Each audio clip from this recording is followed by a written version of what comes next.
Hello everyone, welcome to dynamic study. And आज हम 10 days quick revision course series की day 6 कर रहे हैं, जिसमें हम यूनिट 5 का ओवरव्यू जो है वो हम कवर करेंगे। Okay, so let's start with our first topic. So unit 5 का जो आपका फर्स्ट टॉपिक है वो है logic families. So logic families जो हैं वो क्या होती हैं? लॉजिक फैमिलीज जो हैं वो लॉजिक गेट्स और काफ़ी सारे डिफरेंट लॉजिक गेट्स और इंटीग्रेटेड सर्किट्स से मिलके बनी होती है। ओके, सो इसमें हम दो टाइप की फैमिलीज़ के बारे में बात करते हैं। First is BJT families, that is bipolar junction transistor families, and second is metal oxide semiconductor families, that is मोस फैमिलीज। ओके, सो अगर हम बीजेटी की फैमिलीज़ के बारे में बात करें तो उसमें कौन कौन से जो हैं वो कौन कौन से इसमें कंसिस्ट होते हैं? इसमें R T L, D C T L, D T L, H T L, T T L, E C L and I square L जो है वो सारे बीजेटी फैमिलीज़ में आती हैं। एंड मोस फैमिलीज़ में हम एन मोस, पी मोस, सी मोस, जितने भी सी मोस ट्रांजिशन गेट्स हैं वो सारे मोस फैमिलीज़ में आते हैं। ओके, सो इसमें कुछ जो टर्म्स हैं जो हम लॉजिक फैमिलीज़ में यूज़ करते हैं उनके बारे में हम अगर बात करें तो फर्स्ट जो है वो है फिगर ऑफ मेरिट। तो फिगर ऑफ मेरिट जो है वो उसका फॉर्मूला हमारे पास क्या होता है? Propagation delay into power dissipation.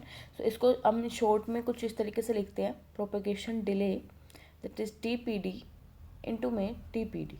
तो कुछ इसी तरीके से हम इसको लिखते हैं, T P D that is propagation delay into power dissipation जो है वो ये उसका फॉर्मूला होता है। तो आपसे डायरेक्टली भी कई बार क्वेश्चन में पूछा गया है कि फिगर ऑफ मेरिट जो होगी उसका फॉर्मूला क्या है, और आपसे न्यूमेरिकल में भी ये पूछा जा सकता है कि फिगर ऑफ मेरिट जो है वो कैसे निकाल सकते हैं। Okay, so figure of merit को हम पिको जूल्स में स्पेसिफाइड करते हैं।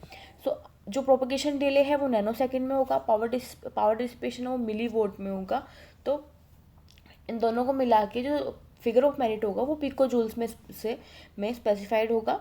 Okay, so best operation of IC के लिए जो एफओएम है that is figure of merit है वो जितना स्मॉल हो उतना होना, जितना स्मॉल पॉसिबल हो उतना स्मॉल होना चाहिए। ओके, सो अगर हमारा फिगर ऑफ मेरिट जितना ज़्यादा स्मॉल होगा उतना ज़्यादा ऑपरेशन अच्छा होगा हमारा आईसी, जितनी ज़्यादा आईसी जो होगी वो अच्छा ऑपरेट करेगी। ओके, सो नेक्स्ट है हमारा propagation delay that is T P D.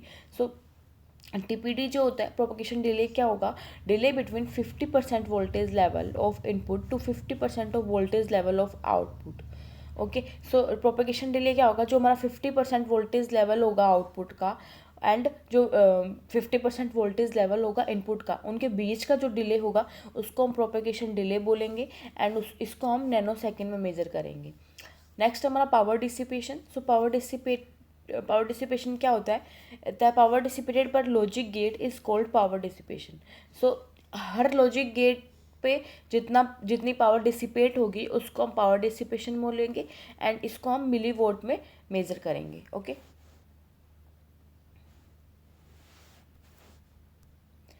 Next यहाँ पे जो है वो मैंने एक टेबल बना के दी है आपको। मैंने आपको इसके इनका ओवरव्यू दिया है। तो मैंने एक टेबल बनाई है, जितनी भी लॉजिक फैमिली जो आपके सिलेबस में है उसकी मैंने टेबल बनाई है, जिसमें मैंने इसका fan out, power dissipation, propagation delay, figure of merit, noise margin and जो बेसिक गेट्स जो इनको इम्प्लीमेंट करने के लिए काम में आते हैं उन सबको को मिला के एक टेबल बनाई है। सो सी क्या होता है कि आपका जो एग्ज़ाम्स हैं उसमें आपसे इनका कभी कभी आपसे एक पर्टिकुलर लॉजिक फैमिलीज़ का फिगर ऑफ मेरिट पूछ लिया जाता है, या फिर नॉइज़ मार्जिन पूछ लिया जाता है, या फिर फैन आउट पूछ लिया जाता है, या फिर कभी कभी आपसे क्वेश्चंस में क्या क्या किया जाता है कि इनका सीक्वेंस पूछ लिया जाता है कि किसका ज़्यादा हाई फैन आउट है, किसका लो है, किसका पावर डिसिपेशन ज़्यादा है, किसका ज़्यादा नॉइज़ मार्जिन है। सो एक पर्टिकुलर एक टेबल है जो ये टेबल आपको याद करनी है। इस टेबल के अकॉर्डिंग आपसे क्वेश्चंस में कुछ भी पूछा जाए तो आप इस टेबल के बाहर आपसे क्वेश्चन में कुछ भी नहीं पूछा जाएगा। ओके, तो ये टेबल जो है वो आप याद कर लीजिएगा। ओके, सी कैसे होगा कि जो आर टी एल है उसमें बेसिक गेट क्या इम्प्लीमेंट होगा? नोर गेट से ये इम्प्लीमेंट होता है। इसमें फैन आउट 5 होता है, पावर डिसिपेशन इसके 12 है, 12 मिली वोट है। प्रोपेगेशन डिले जो है उसका 50 नैनो सेकेंड्स है आर टी एल का, एंड फिगर ऑफ मेरिट जो है जो कि मल्टीप्लाई होगी propagation delay into power dissipation, that it's figure of merit जो होगा वो उसका 600 होगा। ओके, सो अगर इसको मल्टीप्लाई करेंगे तो हमें ये 600 होगा। ओके, एंड नॉइज़ मार्जिन जो है वो 0.2 वोल्ट होता है। ओके, सिमिलरली ये सारे जो लॉजिक फैमिलीज हैं वो आपको ये fan out, dissipation, power dissipation, ये सब आपको याद करना है। ओके, इससे बाहर आपके एग्जाम में नहीं आएगा। ओके, नेक्स्ट इज, अगर हम फुल फॉर्म की बात करें सारी लॉजिक फैमिलीज की, तो फर्स्ट है RTL। So RTL stands for register transistor logic. DCTL stands for direct couple transistor logic. And I2L that is integrated injection logic. Fourth है DTL that is diode transistor logic. Next है HTL that is high threshold logic. Next है TTL that is transistor logic. And seventh है last one है ECL that is emitter couple logic. Okay, so see next हम करेंगे तो हमारा जो किसी भी एक बुलियन फंक्शन को इम्प्लीमेंट करने के लिए जो नंबर ऑफ पॉसिबल फंक्शंस होंगे वो कितने होंगे, 2 to the power n. Okay, so and number of input combination हमारे पास होंगे 2 to the power n. Okay, so ये जो दो फॉर्मूले जो मैंने आपको बताया है बहुत ही इंपॉर्टेंट है, न्यूमेरिकल्स भी आ सकते हैं, डायरेक्टली भी आपसे पूछा जा सकता है. ओके, सो नेक्स्ट आपका टॉपिक है इसमें लॉजिक गेट्स. सो लॉजिक गेट्स से हम काफ़ी सारे आईसीज जो हैं वो डिफरेंट लॉजिक गेट्स से हम इम्प्लीमेंट करते हैं. तो आपके जो बेसिक लॉजिक गेट्स हैं वो कौन कौन से हैं, not gate, and gate and or gate. Okay, so ये जो 3 गेट्स हैं वो आपके बेसिक गेट्स हो जाएंगे. यूनिवर्सल गेट्स जो हैं वो आपके नैंड एंड नोर हो जाएंगे. And XOR and XNOR gate जो आपके कॉम्प्लीमेंट्री लॉजिक गेट्स हो जाएंगे. ओके, सो यहाँ पे आपको इन सब के लॉजिक गेट के बारे में आपको पता है कि क्या कौन सा लॉजिक गेट क्या हुआ करता है. तो नोट जो है वो इन्वर्टर का काम कर रहा है आपका. जो नोट गेट जो होगा इसका सिंबल कुछ इस तरीके से हो जाएगा. दैट इज़ यहाँ पे अगर हमने इनपुट x दिया है तो हमारा आउटपुट जो है वो हमें x बार हो जाएगा हमारा. और अगर हम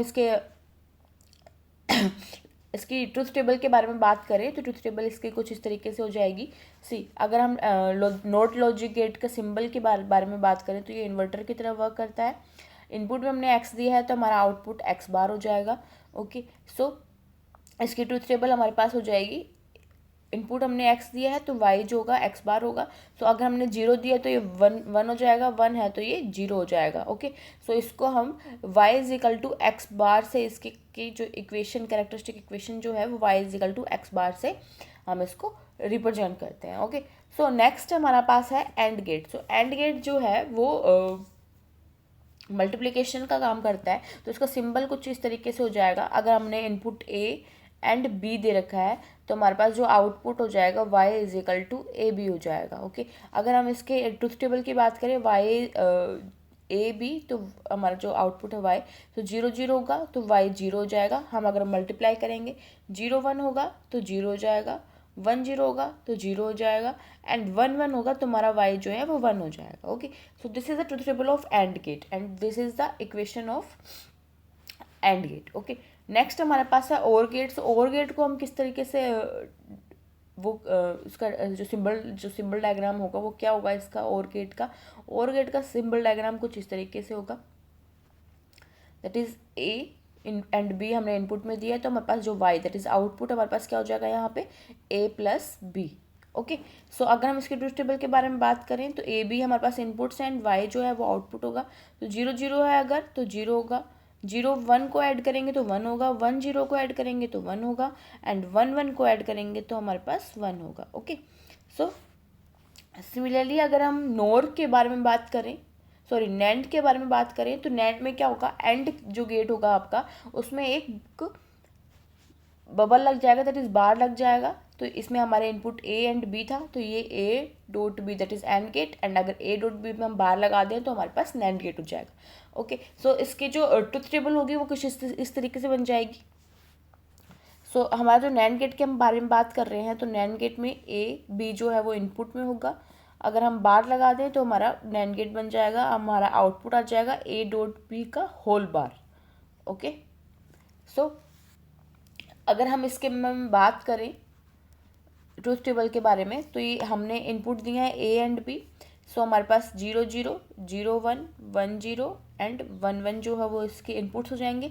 तो y जो होगा वो क्या हो जाएगा, 0 0 है तो हमारा एंड गेट पे 0 0 0 होगा एंड 0 का बाद 1 हो जाएगा. ओके, 0 1 है तो 0 0 का बार 1 हो जाएगा, 1 0 है तो 0 एंड गेट का एंड 0 पे का बार 1 हो जाएगा। सिमिलरली अगर 1 1 की बात करें तो 1 को अगर 1 1 को हम मल्टीप्लाई करें तो 1 हो जाएगा एंड 1 का बार 0 हो जाएगा। सो ये this is the truth table of NAND gate. Okay, similarly अगर हम नोर गेट की बात करें तो नोर गेट में कुछ इस तरीके से आपका जो सिंबल है वो कुछ इस तरीके से होगा।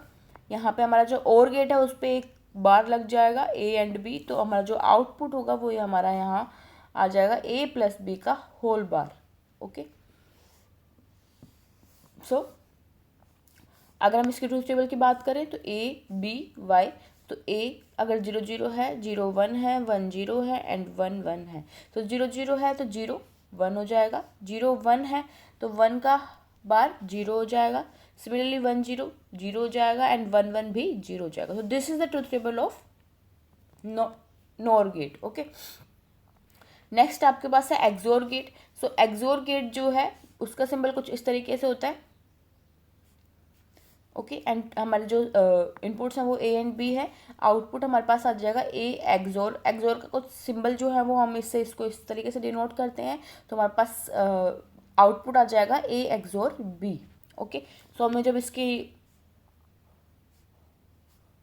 ट्रूथ टेबल अब इसके हम ड्रॉ करेंगे तो ट्रूथ टेबल हमारी कुछ इस तरीके से आ जाएगी 0 0, तो इसको हम इसका होल जो होगा इसको हम इसको ओपन करके लिखेंगे तो ये कुछ इस तरीके से हो जाएगा A bar B plus A B bar. तो इससे आप इसके ट्रूथ टेबल को ड्रॉ कर सकते हैं। ओके, एंड जो अगर हम एक्सनोर की बात करें तो यहाँ पे बार हो जाएगा ए एक्सोर बार का होल बार। ओके, तो इसको हम डिनोट कर सकते हैं A B plus A bar B bar, तो ये एक्सनोर गेट का एक्सप्रेशन हो जाएगा एंड ये एक्सोर का हो जाएगा। ओके, तो ये सब आपको याद होना चाहिए, ट्रुथ टेबल आपको याद होनी चाहिए, आपका एक्सप्रेशन आपको याद होना चाहिए सारे गेट्स के। ओके,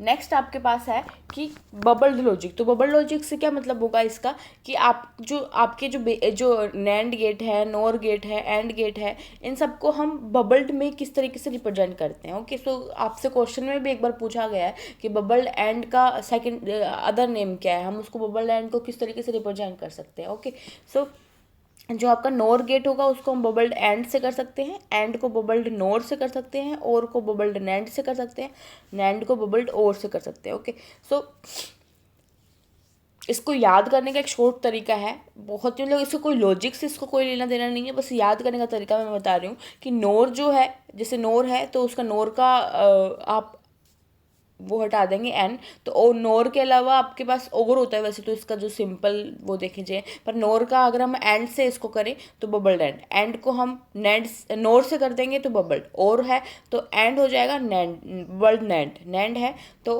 और हो जाएगा बबल्ड और। ओके, सो ये बस सिर्फ सिंपल तरीका है एक याद करने का, कोई भी लॉजिक से इसका लेना देना नहीं है। ओके, सो नेक्स्ट आपके पास होगा कि हम अगर जो हमारे गेट्स हैं उसको नैंड या नोर गेट से इम्प्लीमेंट करें तो कितने नैंड गेट चाहिए और कितने नोर गेट्स जो हैं उनको इम्प्लीमेंट करने के लिए हमें रिक्वायर होंगे। ओके, सो फर्स्ट है हम नोट गेट। तो नोट गेट को अगर हम नैंड गेट से इम्प्लीमेंट करें तो हमें एक नैंड गेट की रिक्वायरमेंट होगी, अगर हम नोर गेट से इसको इम्प्लीमेंट कर रहे हैं तो हमें एक नोर गेट की रिक्वायरमेंट होगी। ओके, सिमिलरली अगर हम एंड गेट की बात करें तो हम नैंड गेट से अगर इम्प्लीमेंट कर रहे हैं तो 2 नैंड गेट की रिक्वायरमेंट होगी, अगर नोर गेट से कर रहे हैं तो 3 नोर गेट्स की हमें रिक्वायरमेंट होगी। ओके, अगर और गेट की बात करें तो 3 NANDs and 2 NOR. Okay, XOR gate की बात करें तो नैंड गेट से अगर इम्प्लीमेंट कर रहे हैं तो 4 नैंड गेट्स की, एंड अगर नोर गेट से इम्प्लीमेंट कर रहे हैं तो 5 नोर गेट्स चाहिए होंगे, एंड एक्सनोर की बात करें तो 5 नैंड गेट्स चाहिए एंड 4 नोर गेट्स चाहिए हमें। ओके, सो ये भी आपसे डायरेक्टली क्वेश्चन में पूछा जा सकता है। ओके, नेक्स्ट है हमारे पास note gate. So note gate को हम मेमोरी एलिमेंट में बोलते हैं। अगर नोट गेट जो है वो इवन नंबर में कनेक्टेड है इसके किसी भी सर्किट के फीडबैक पाथ में, तो उसको हम बाइस्टेबल मल्टीवाइब्रेटर बोलते हैं।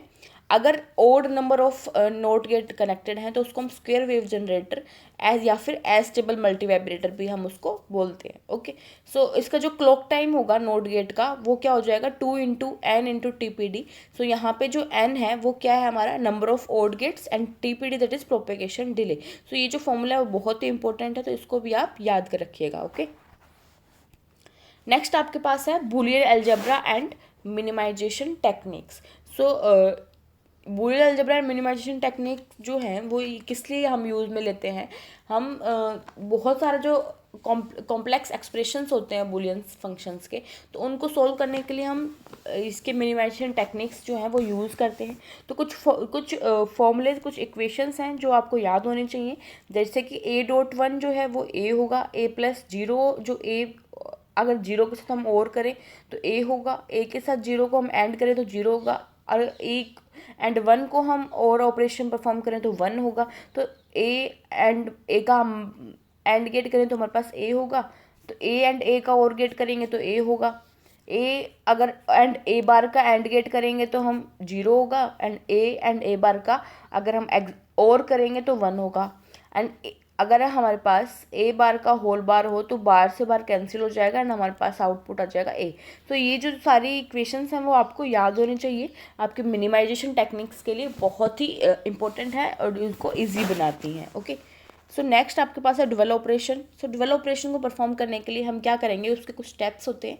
फर्स्ट स्टेप इज़ हम एंड और को इंटरचेंज कर देंगे, मतलब अगर हमें एक इक्वेशन में एंड गेट दे रखा है तो उसको और बना देंगे, अगर और दे रखा है तो उसको एंड बना देंगे। ओके, सो नेक्स्ट स्टेप आपका interchange of zeros and one. So 0 को 1 बना देंगे, 1 को 0 बना देंगे। ओके, सो ये 2 स्टेप से हमारा डुअल ऑपरेशन परफॉर्म हो जाएगा। ओके, सो सी अगर a+b है तो डुअल ऑपरेशन परफॉर्म करने के लिए इसको a.b कर देंगे। ओके, नेक्स्ट है कि कितने डुअल ऑपरेशन हम परफॉर्म कर सकते हैं, तो 2 to the power n-1 dual operation हम जो है वो परफॉर्म कर सकते हैं। ओके, नेक्स्ट है आपकी मिनिमाइजेशन टेक्निक है के मैप, जिसको हम कर्नफ मैप भी बोलते हैं। तो के मैप जो है वो 2 वेरिएबल्स भी हो सकते हैं, 3 वेरिएबल्स भी हो सकते हैं, 4 वेरिएबल्स भी हो सकते हैं, डिपेंड करते हैं इक्वेशन पे कि कितने वेरिएबल्स हमें गिवन है क्वेश्चन में।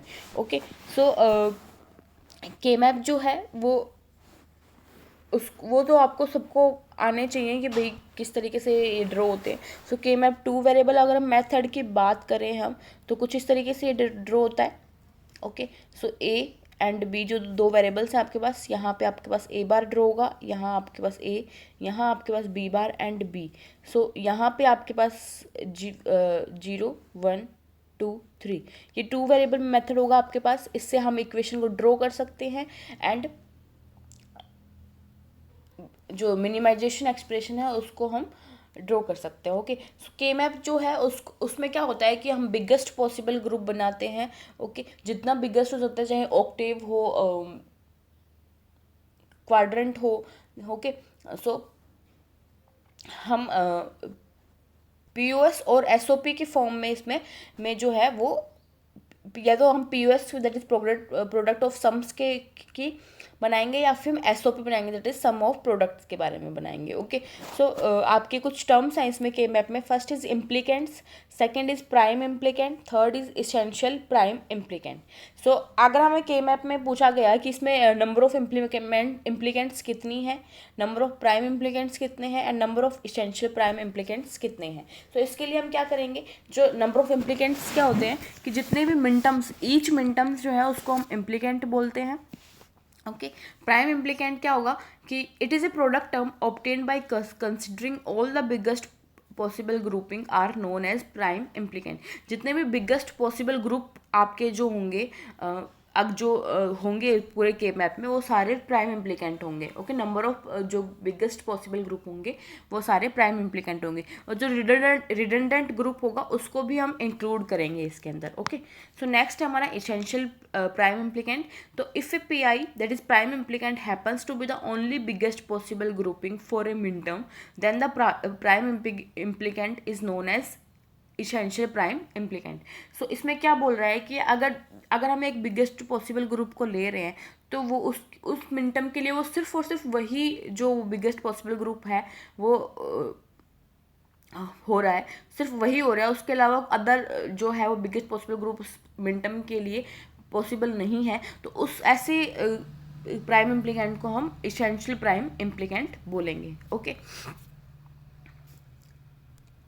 नेक्स्ट हमारे यहाँ आ जाता है हमारे पास कॉम्बिनेशनल सर्किट्स। सो कॉम्बिनेशनल सर्किट्स हमारे पास कौन से होते हैं, कॉम्बिनेशनल सर्किट्स के जो प्रेजेंट आउटपुट होता है वो डिपेंड करता है ओनली प्रेजेंट इनपुट पे। ओके, सो इसमें कोई भी कॉम्बिनेशनल सर्किट्स में हम कोई भी फीडबैक जो है वो फीडबैक नहीं लेते हैं, विदाउट फीडबैक हम यूज़ करते हैं इसके अंदर।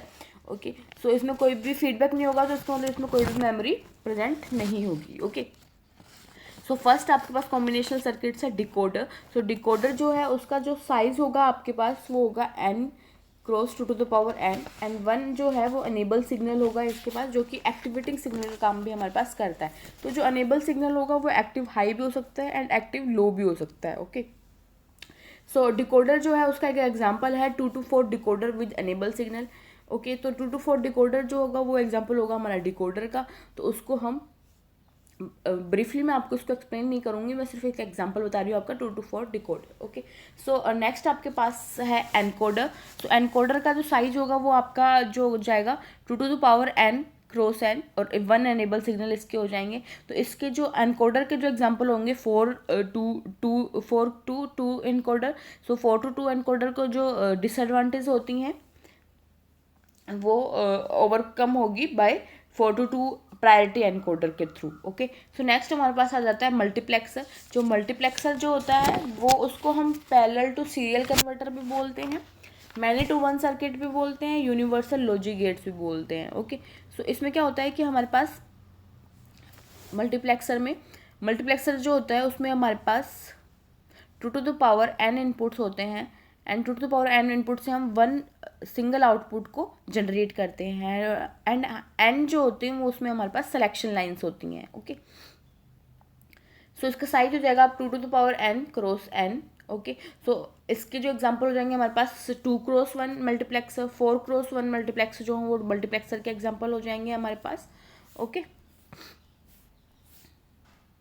नेक्स्ट हमारे पास आ जाएगा डी मल्टीप्लेक्सर। जो डी मल्टीप्लेक्सर है उसको हम डेटा सेलेक्टर भी बोल सकते हैं, सीरियल टू पैरेलल कन्वर्टर भी बोलेंगे, 1 to मैनी सर्किट भी बोलेंगे। इसमें हम क्या करते हैं, हमारे पास सिंगल इनपुट होता है, उससे हम 2 to the power n output generate करते हैं, एंड n जो है वो हमारे पास सिलेक्शन लाइंस होती हैं। ओके, सो अगर हमें एक लार्ज साइज सर्किट से स्मॉलर साइज सर्किट का इम्प्लीमेंट करना है तो हम किस तरीके से करेंगे, तो हमें एक फॉर्मूला दे रखा है, जैसे ए क्रॉस बी हमें लार्जर साइज से सर्किट दे रखा है, एंड सी क्रॉस डी में हम इसको इम्प्लीमेंट करना है। तो हम इसको कैसे करेंगे, हम डी बाई बी करेंगे अगर डिकोडर है। सो सी, अगर मैं फॉर एग्जांपल बताऊं, हमें 4 क्रॉस 1 मल्टीप्लेक्सर से 2 क्रॉस 1 मल्टीप्लेक्सर को इम्प्लीमेंट करना है, तो हम किस तरीके से करेंगे, हम क्या करेंगे कि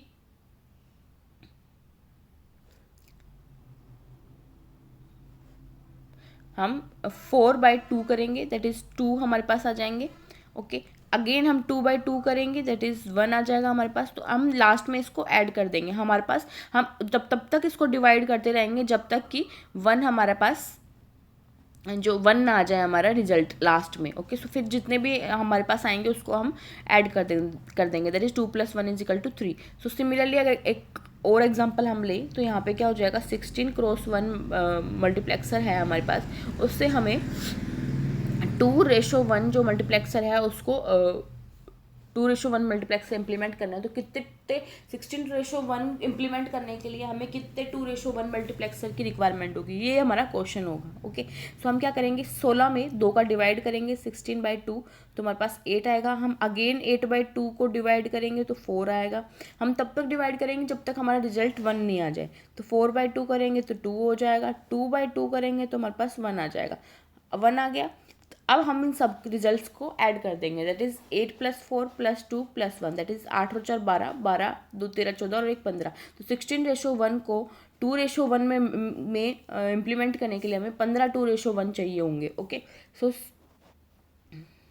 यहाँ पे आपके पास B/D होगा, आप इसको करेक्ट कीजिएगा, B/D होगा, एंड रिजल्ट आएगा आपके पास A, एंड ये लास्ट में आपके पास 1 आना चाहिए, एंड लास्ट में हम टोटल साइज के लिए इन सबको ऐड कर देंगे। ओके, नेक्स्ट आपके पास आप half adder. So half adder जो है वो आपके 2 बिट को ऐड करता है, इसमें आपके पास 2 आउटपुट होते हैं, सम एंड कैरी। तो सम का आपके पास जो एक्सप्रेशन होगा वो x XOR y हो जाएगा, एंड कैरी का हो जाएगा आपके पास XY। ओके, तो हम इसको इम्प्लीमेंट करेंगे अगर, तो सर्किट हमारा क्या हो जाएगा, फर्स्ट इज x, सम आपके पास होगा x XOR y, and carry हो जाएगी आपके पास एक्स डॉट वाई। ओके, तो ये हम इसका इसको रिप्रेजेंट कर सकते हैं हम इसको इस तरीके से। तो एक हाफ एडर को इम्प्लीमेंट करने के लिए नंबर ऑफ नैंड गेट्स जो हैं वो कितने चाहिए होंगे, 5 नैंड गेट्स चाहिए होंगे, and number of nor gates हैं वो भी हमें 5 चाहिए होंगे। ओके, नेक्स्ट आपके पास फुल एडर। तो फुल एडर जो है वो 3 बिट को ऐड करता है। इसमें हमें सम एंड कैरी, अगर हमारे पास तीन बिट इनपुट होता है इसमें, एंड जो हमारे सम एंड कैरी के जो रिप्रेजेंटेशन होते हैं वो क्या होते हैं, sum is equal to X XOR Y XOR जी जेड, एंड जो कैरी होती है वो एक्स वाई जेड हो जाएगी। ओके, सो एक फुल एडर को इम्प्लीमेंट करने के लिए हमें नंबर ऑफ नैंड गेट्स की रिक्वायरमेंट होती है 9 गेट्स की, and number of nor gates की रिक्वायरमेंट होती है 9 की। ओके, सो नेक्स्ट हमारा पैरेलल एडर, दैट इज जिसको हम रिपल कैरी एडर भी बोलते हैं। ओके, ये क्या करता है, 2n बिट बाइनरी नंबर को ऐड करता है। ओके, तो ये इंटरकनेक्शन होता है n full adder and half adder का। अगर हमें n बिट एडिशन की रिक्वायरमेंट होती है तो इसमें कितने फुल एडर और कितने हाफ एडर चाहिए होते हैं। तो अगर हमें अगर हम n की जगह 4 ले लें तो हमें इस तरीके से, हमें अगर इसको फाइंड आउट करें तो 4 बिट एडिशन के लिए हमें n की वैल्यू अगर हम 4 ले लें तो हमारे पास 3 full adder and 1 half adder हो जाएगा। या फिर हम 4 फुल एडर से भी इसको बना सकते हैं, या फिर हम 7 हाफ एडर एंड 3 और गेट से भी इनको बना सकते हैं। ओके, तो ये जो है वो आपको याद होने चाहिए। ओके, सो पैरेलल एडर जो उसको हम रिपल कैरी एडर भी बोलते हैं, तो उसका एक डिसएडवांटेज होता है। उसमें क्या होता है कि प्रोपेगेशन डिले जो होता है वो 2n गेट लेवल पे, हर 2n गेट लेवल पे प्रोपेगेशन डिले प्रेजेंट होता है। तो इस प्रॉब्लम को ओवरकम करेगा का कैरी लुका हेड एडर। सो कैरी लुका हेड एडर से हम इस प्रॉब्लम को ओवरकम कर सकते हैं। तो हमका नेक्स्ट है कैरी लुका हेड एडर। तो कैरी लुका हेड एडर जो होता है उसमें प्रोपेगेशन डिले जो होता है इस एडर का, वो ऑलवेज एक कांस्टेंट फैक्टर होता है, हमेशा एक कांस्टेंट फैक्टर होता है प्रोपेगेशन डिले, एंड जो नंबर ऑफ बिट्स से इंडिपेंडेंट होता है। तो इसमें नंबर ऑफ एंड गेट्स जो होंगे वो कितने होंगे, n मल्टीप्लाई n+1/2 एंड और गेट्स n होंगे। ओके, नेक्स्ट आपके पास है half subtractor. So half subtractor जो है वो आपके 2 बिट्स को सब्ट्रैक्ट करता है। ओके, एंड जो इसका आउटपुट होगा डिफरेंस एंड बोरो, तो डिफरेंस जो है वो एक्स एक्सोर वाई हो जाएगा, एंड बोरो जो है वो आपका एक्स बार वाई हो जाएगा। हाफ सब्ट्रैक्टर को इम्प्लीमेंट करने के लिए नैंड गेट्स 5 चाहिए होंगे एंड नोर गेट्स भी आपके 5 चाहिए होंगे। नेक्स्ट आपका फुल सब्ट्रैक्टर है। सो फुल सब्ट्रैक्टर जो है वो 3 बिट्स को सब्ट्रैक्ट करता है। इसका जो डिफरेंस होगा वो X XOR Y XOR Z हो जाएगा, एंड बोरो जो है वो X bar Y plus Y Z plus X bar Z हो जाएगा। ओके, नेक्स्ट आपका है एक हाफ सब्ट्रैक्टर को इम्प्लीमेंट करने के लिए आपको नंबर ऑफ नैंड गेट्स जो है वो 9 चाहिए होंगे, and number of nor gates हैं वो भी आपको 9 चाहिए होंगे। ओके, नेक्स्ट आपके पास जो कॉम्बिनेशनल सर्किट जो है आपके पास आता है, लास्ट आता है आपका मैग्नीट्यूड कंपैरेटर। ये क्या करता है कि दो नंबर्स को या फिर उससे ज़्यादा नंबर्स को के मैग्नीट्यूड को कंपेयर कर रहा है। ये इसके 2 टाइप्स होते हैं, एक या तो single bit magnitude comparator, next is multiple bit magnitude comparator. Okay, next topic आपका सीक्वेंशियल सर्किट्स। जैसा कि मैंने आपको बताया कि जो कॉम्बिनेशनल सर्किट आपके हैं वो उसका जो प्रेजेंट आउटपुट है वो सिर्फ और सिर्फ प्रेजेंट इनपुट पे डिपेंड कर रहा है। तो सीक्वेंशियल सर्किट जो है उसमें क्या होता है कि जो आपका जो प्रेजेंट आउटपुट है वो एज प्रेजेंट पे भी और प्रीवियस आउटपुट पे भी डिपेंड करेगा। ओके, तो कॉम्बिनेशन सर्किट में कोई भी मेमोरी एलिमेंट नहीं होता है इसलिए इसमें कोई फीडबैक की रिक्वायरमेंट नहीं होती है। इसमें मेमोरी एलिमेंट्स होते हैं इसलिए फीडबैक की रिक्वायरमेंट होती है। ओके, सो सीक्वेंस सर्किट का फर्स्ट पार्ट होगा आपके पास फ्लिप फ्लॉप। तो ये जो आपकी लास्ट स्लाइड है वो आप कैंसिल कर दीजिएगा आपकी। ओके, सो आपका सीक्वेंशियल सर्किट का आपका फर्स्ट टॉपिक है आपका है फ्लिप फ्लॉप। सो फ्लिप फ्लॉप जो है वो हम 1 बिट इंफॉर्मेशन को स्टोर करने के लिए हम यूज़ में लेते हैं फ्लिप फ्लॉप। ओके, सो इसके जो 4 टाइप के फ्लिप फ्लॉप होते हैं, SR फ्लिप फ्लॉप, J के flip flop, D flip flop and T flip flop. Okay, so SR flip flop जो है वो अगर हम उसको नैंड गेट से इम्प्लीमेंट करें और नोर गेट से हम इम्प्लीमेंट करें तो ये डिफरेंट टाइप से नैंड गेट से एंड नोर गेट से दोनों टाइप से इसको हम इम्प्लीमेंट कर सकते हैं। ओके, इसकी फंक्शन टेबल आपको याद होनी चाहिए।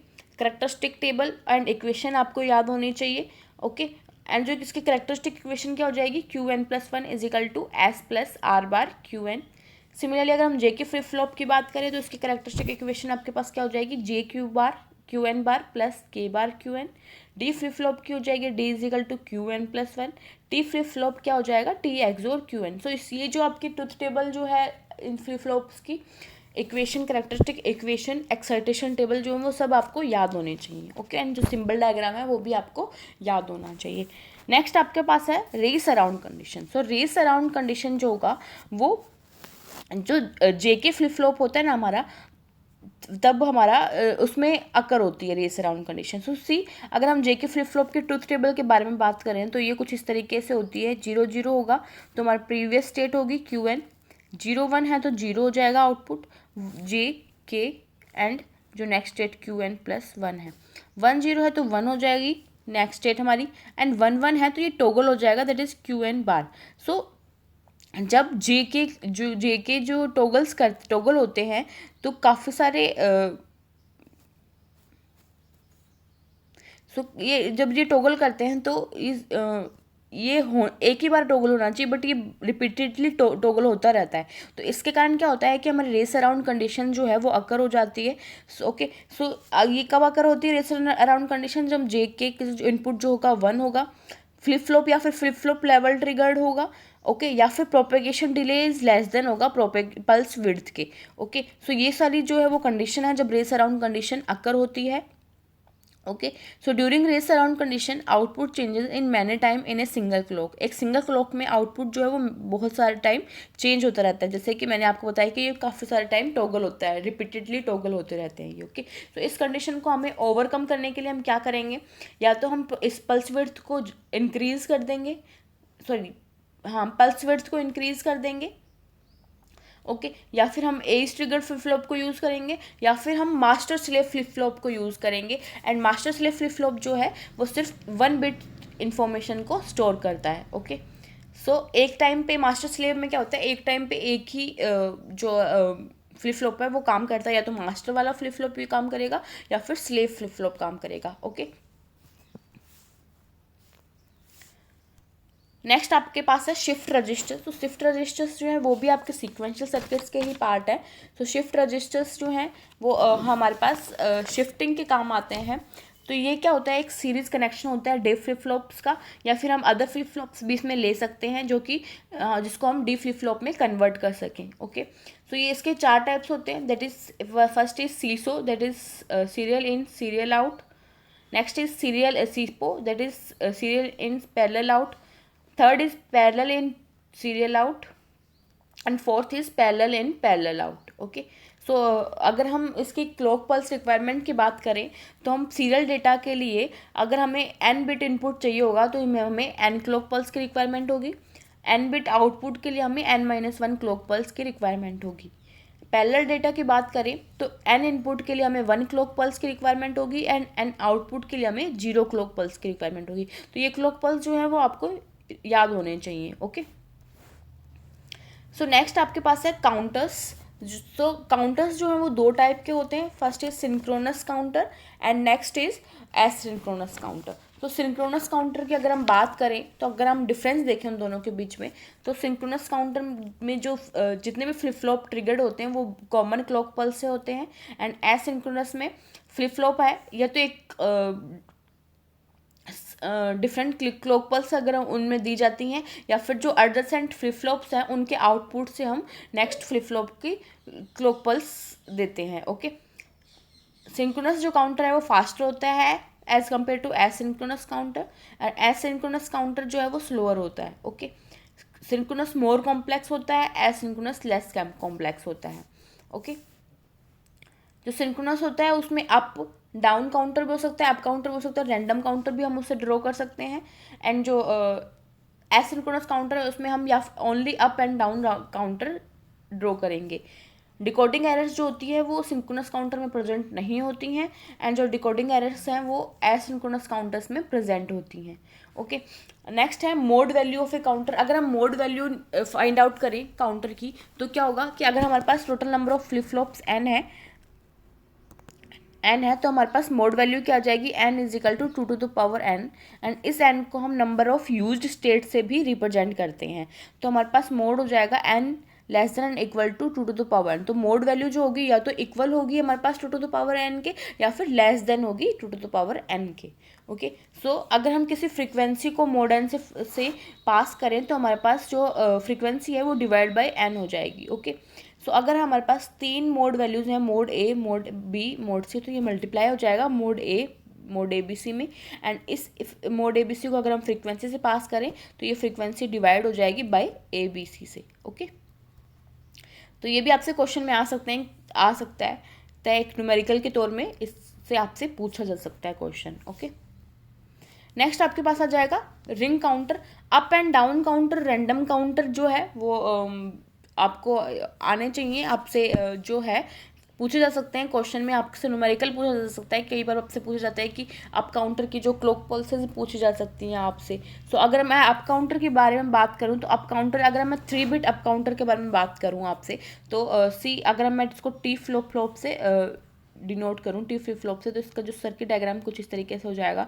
T naught, Q naught bar, T1 Q1 बार, एंड T2 Q2 बार। ओके, सो इसमें मैंने लॉजिक 1 दे दिया है। ओके, सो ये जो मैं एसिंक्रोनस सब काउंटर के बारे में बात करूँगी, इसलिए सो इसका आउटपुट होगा उसको मैं एज ए क्लॉक पल्स लूँगी। ओके, एंड नेक्स्ट इज कुछ इस तरीके से। तो इसमें जो क्यू नोड होगा वो एवरी क्लॉक पल्स पे जो होगा वो टॉगल करेगा, एंड Q1 जो होगा वो जब क्यू नोड जो होगा वो 1 से 0 होगा तब ऑपरेट होगा, एंड Q2 जो होगा वो अगर Q1 1 से 0 होगा तब ऑपरेट करेगा। ओके, सो अगर हम इसमें देखें 2 होगा तो मोड 8 काउंटर उसमें हो जाएगा, मोड वैल्यू हो जाएगी n is equal to 2n, that is mod 8 counter हो जाएगा। तो इसका मतलब इसमें क्या होगा कि 8 यूज्ड स्टेट्स होंगी, आफ्टर 8 ये अनयूज्ड स्टेट हो जाएगा। तो ये अप काउंटर में कुछ इस तरीके से होगा। ओके, अगर हम डाउन काउंटर की बात करें तो डाउन काउंटर जो होगा वो इसमें 0 से 1 होगा तब ऑपरेट करेंगे। ओके, तो सिमिलरली हम सिंक्रोनस काउंटर के बारे में भी हम कर सकते हैं। ओके, नेक्स्ट हमारा रिंग काउंटर।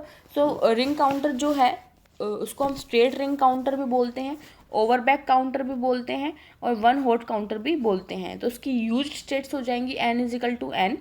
ओके, इसमें क्या होता है, at any instant only one flip flop is set and all other flip flops are cleared, decoding circuit is not needed. So ring counter में क्या होता है कि सिर्फ एक टाइम पे एक ही फ्लिप फ्लॉप होगा वो सेट होगा, बाकी सारे फ्लिप फ्लॉप्स जो होंगे वो क्लियर होंगे, और डिकोडिंग सर्किट नीडेड नहीं होते हैं इसके अंदर। नेक्स्ट आपके पास जॉनसन काउंटर है। जॉनसन काउंटर को हम twisted ring counter, switch tail ring counter, walking ring counter, creeping ring counter भी हम इसको बोलते हैं। यूज्ड स्टेट जो है वो इसकी n is equal to 2n होंगी, एंड डिकोडिंग सर्किट जो होगी वो नीडेड होगा। ओके, नेक्स्ट आपके पास आ जाता है मेमोरीज।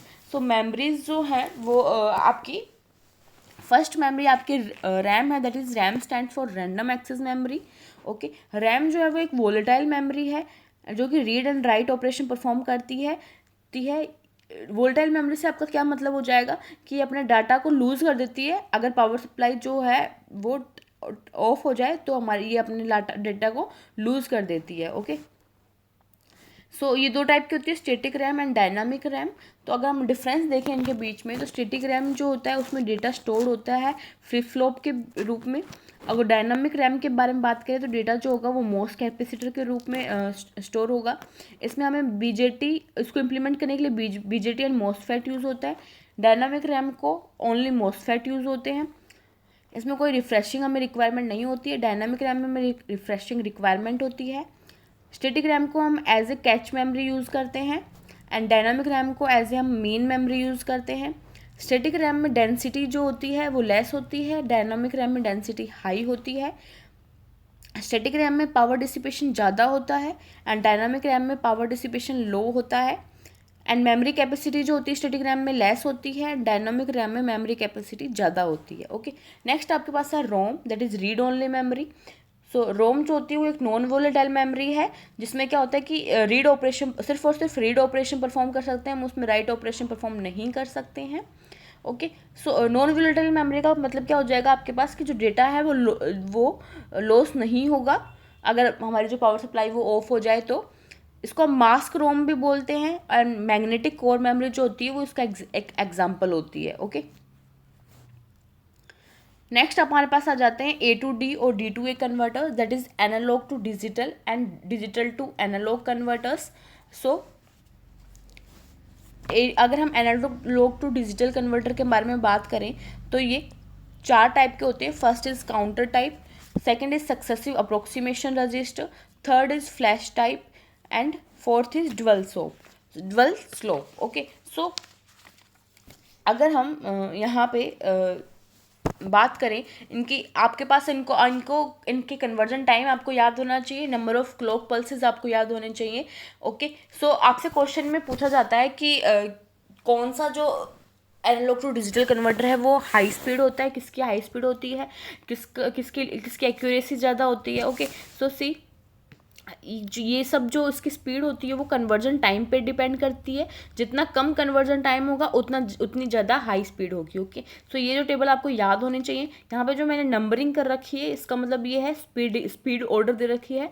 सबसे ज़्यादा हाई स्पीड होती है flash, that is parallel type converter की। सेकंड जो होती है वो सक्सेसिव अप्रोक्सीमेशन की होती है। थर्ड जो होती है वो काउंटर टाइप की होती है। एंड फोर्थ जो कि सबसे स्लोअर होता है वो ड्वेल स्लोप होता है। ओके, और ड्वेल स्लोप जो होगा वो मोस्ट एक्यूरेट कन्वर्टर आपका यहाँ पे होता है। ओके, नेक्स्ट आपके पास आता है number systems. So number systems जो हैं वो आपके सिलेबस में मेंशन नहीं है, बट आपसे क्वेश्चन में कई बार इनको पूछा जाता है कि इनका एडिशन आपसे पूछ लिया जाता है या फिर जो कन्वर्जन है वो आपसे पूछ लिया जाता है। ओके, सो फर्स्ट आपके पास है conversion from any R to decimal. अगर हमारे पास कोई भी बेस दे रखा है आर, तो उसको अगर हमें डेसिमल में कन्वर्ट करना है तो हम इसको पावर एक्सपेंशन के थ्रू हम इसको कर सकते हैं। ओके, नेक्स्ट आपके पास है conversion from any decimal to R. तो अगर कोई बेस है आपके पास डेसिमल एंड उसको कोई किसी भी आर बेस में कन्वर्ट करना तो हम उसको एलसीएम से कर सकते हैं। थर्ड है आपके पास कन्वर्जन ऑफ फ्रैक्शनल पार्ट। किसी फ्रैक्शनल पार्ट का हमें कन्वर्जन करना है तो वो मल्टीप्लाई से हो सकता है। फॉर एग्जाम्पल हमें जो आर जो है हमारे पास 2 है, दैट इज बाइनरी नंबर हमें गिवन है 1011 और वो हमें इसको डेसिमल में कन्वर्ट करना है। डेसिमल का बेस हमारे पास 10 होता है। ओके, तो डेसिमल में हमें इससे कन्वर्ट करना है तो हम क्या करेंगे, इस 2 की पावर एक्सपेंशन मेथड से हम इसको मल्टीप्लाई कर देंगे। That is 1 into 2 to the power 0 plus 1 into 2 to the power 1, हम लास्ट बिट से स्टार्ट करेंगे। Okay, plus 0 into 2 to the power 2 plus 1 into 2 to the power 3, and then हम इसको सोल्व कर लेंगे तो ये हमारा डेसिमल में कन्वर्ट हो जाएगा। सिमिलरली अगर हमें डेसिमल से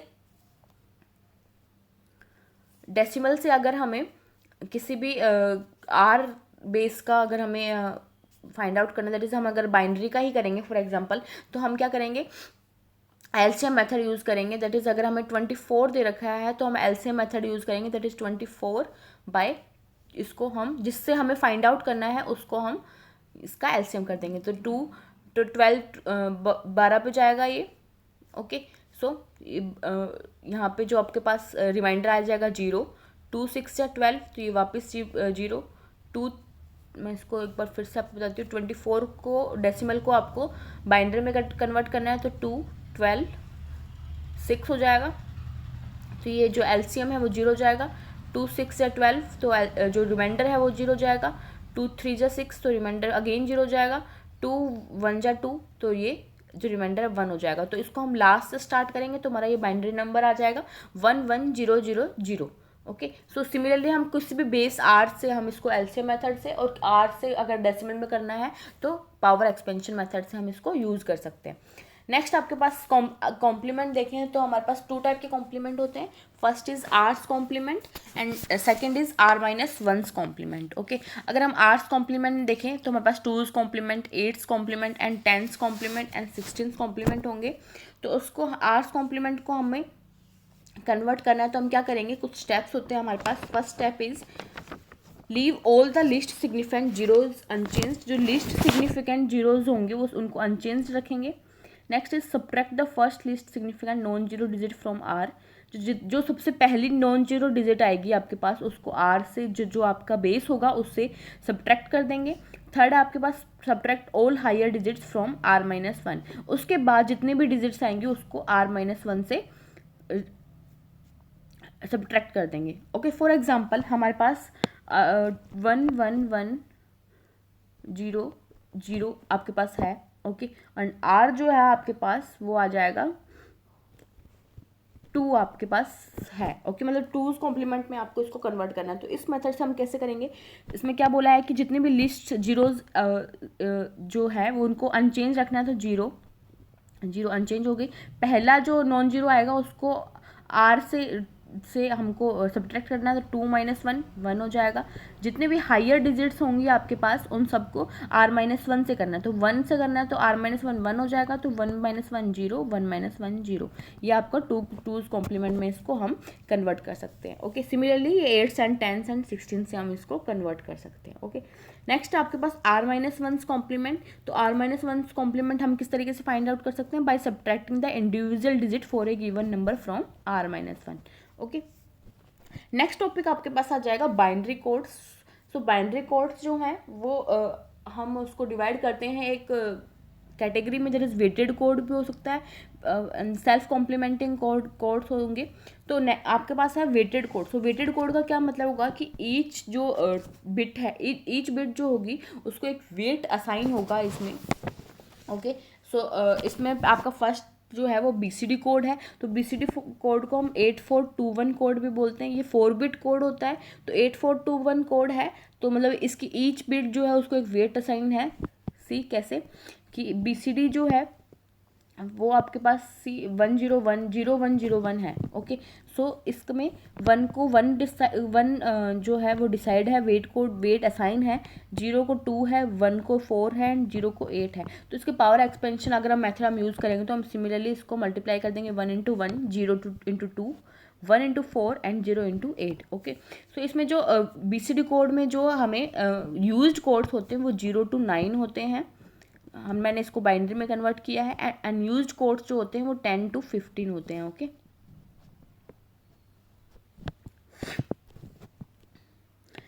नेक्स्ट है कि अगर आपकी जो BCD वैल्यू है, एडिशन वैल्यू जो है वो आपकी 9 से ज़्यादा आ जाए तो इसमें हम क्या करेंगे, +6 ऐड कर देंगे। ओके, ऑलवेज अगर 9 से ज़्यादा आ जाए, अनयूज्ड में आ जाए तो इसमें हम +6 ऐड कर देंगे। ओके, सो नेक्स्ट आपके पास है 2421। 2421 कोड जो है वो वेटेड कोड होता है और सेल्फ कॉम्प्लीमेंट्री कोड होता है। तो सेल्फ कॉम्प्लीमेंट्री कोड का क्या मतलब होगा आपके पास यहाँ पे कि ये इसका जो 1's कॉम्प्लीमेंट होगा आपका वो डायरेक्टली 9's कॉम्प्लीमेंट को रिप्रेजेंट करेगा। ओके, नेक्स्ट आपके पास है एक्सेस 3 कोड। सो एक्सेस 3 कोड्स में जो यूज्ड कोड्स होते हैं वो आपके 3 to 12 होते हैं। अनयूज्ड कोड्स जो होंगे वो 0 to 2 एंड 13 to 15 होंगे। एक्सेस 3 कोड को हम अनवेटेड और सेल्फ कॉम्प्लीमेंटिंग कोड भी बोलते हैं। ओके, सो एक्सेस 3 कोड को हम कैसे फाइंड आउट कर सकते हैं, जो हमें डिजिट दे रखी होंगी तो उसको हर डिजिट को, इंडिविजुअल डिजिट को हम बाय 3 से इंक्रीमेंट करेंगे एंड देन इसको हम बाइनरी इक्विवेलेंट फॉर्म में कन्वर्ट कर देंगे। ओके, नेक्स्ट आपके पास आ जाता है ग्रे कोड। तो ग्रे कोड जो है उसको हम अनवेटेड कोड भी बोलते हैं एंड यूनिट डिस्टेंस कोड भी बोलते हैं। ओके, एंड नेक्स्ट आपके पास ASCII code, that is American standard code for information interchange. ये एक 7 बिट कोड होता है और इसको हम अल्फा न्यूमेरिक कोड भी बोलते हैं। तो आपके पास क्वेश्चन में ग्रे टू बाइनरी कन्वर्जन और बाइनरी टू ग्रे कन्वर्जन आ सकता है, तो उसको हम किस तरीके से करेंगे। सो सी हमारे पास ग्रे कोड अगर गिवन हो 1 0 1 1 तो इसको हमें बाइनरी में कन्वर्ट करना है। तो हम किस तरीके से करेंगे, तो हमारा एक मेथड होता है, हम जो आपकी जो मोस्ट सिग्निफिकेंट बिट है उसको एज इट इज ले लेते हैं। ग्रे टू बाइनरी कर रहे हैं हम यहाँ पे ये। ओके, सो जो मोस्ट सिग्निफिकेंट है उसको हम एज इट इज़ ले लेंगे। ओके, देन हम क्या करेंगे, जो हमारा रिजल्ट आया है इसको हम इसके सेकंड बिट से एक्सोर करेंगे, दैट इज़ 1 + 0 करेंगे तो हमारे पास इसका सेकंड रिजल्ट आ जाएगा, दैट इज़ 1। अगेन हम 1 एक्सोर 1 करेंगे तो हमारे पास रिजल्ट आ जाएगा 0। अगेन हम 0 एक्सोर 1 करेंगे तो हमारे पास रिजल्ट आ जाएगा 1। एंड जो बाइनरी जो हमारे पास आएगा 1101। ओके, इस तरीके से हम ग्रे टू बाइनरी जो है वो रिप्रेजेंट कर सकते हैं। सिमिलरली अगर हमें बाइनरी टू ग्रे करना है तो हम किस तरीके से करेंगे? फॉर एग्जाम्पल हमें 1101 जो है बाइनरी दे रखी है वैल्यू, और हमें ग्रे कोड में इसको कन्वर्ट करना है, तो हम किस तरीके से करेंगे? मोस्ट सिग्निफिकेंट बिट जो है वो एज इट इज आ जाएगी हमारी। ओके, तो ग्रे से बाइनरी में कन्वर्ट करने के लिए हमने क्या किया था? इन दोनों टर्म्स को एक्सोर किया था। इसमें हम क्या करेंगे कि बाइनरी टू ग्रे करने के लिए हम इसकी एडजेसेंट से ही एक्सोर करेंगे। तो 1 + 1 क्या आ जाएगा? 0। ओके, सो 1 + 0 क्या हो जाएगा? 1। ओके, एंड 0 + 0 एक्सोर 1 क्या हो जाएगा? 1। तो ये जो होगी वो आपकी ग्रे कोड में कन्वर्ट हो जाएगा। ओके, सो ये जो है वो आपको आना चाहिए ग्रे टू बाइनरी और बाइनरी टू ग्रे, ताकि आप जो है वो क्वेश्चन सोल्व कर सके। क्वेश्चंस में आपसे पूछा जा सकता है। Okay, so that's it. Unit 5 का जो ओवरव्यू मैंने आपको दिया है, आपको आपको आइडिया हो जाएगा कि इसमें क्या क्या है, क्या क्या हो सकता है, कैसे कैसे हो सकता है। ओके, सो यूनिट 3 तक के जो नोट्स हैं वो हमारे डिजिटल स्टोर में अवेलेबल है, आप वहाँ से जाके परचेज कर सकते हैं। जो लिंक है वो हमारे डिस्क्रिप्शन बॉक्स में गिवन है। Okay, thank you, keep on watching, keep on learning.